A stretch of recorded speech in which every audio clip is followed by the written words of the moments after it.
तो जैसे कि आप लोग एकदम देख सकते हैं कि सारे लाल एकदम स्विमिंग पूल में पड़े हुए हैं और वहाँ पे जो है ये एक्टिंग करते हुए दिखाई नजर आ रहा है।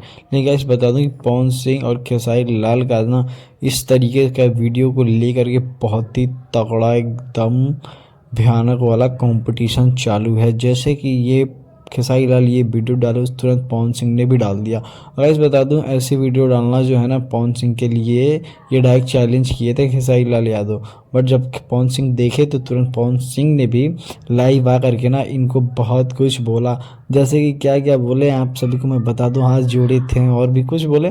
बोले जैसे कि इनका तो यही हमेशा नाटक है, मैं इसके तरह तो बन नहीं सकता हूँ, बट ये आके लाइव दिखाता रहता है, ऐसा है वैसा है, एक पावर स्टार यानी मैं ऐसा कुछ नहीं कर सकता।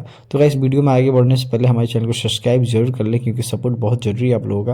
बाकी खेसारी लाल को पवन सिंह नहीं बोले हैं कि इसका नाटक यही सब है, बट मेरे पास उतना टाइम नहीं है कि मैं ऐसा कुछ करूं और मेरे पास ऐसे भी कोई फालतू काम है नहीं। तो गाइस चलिए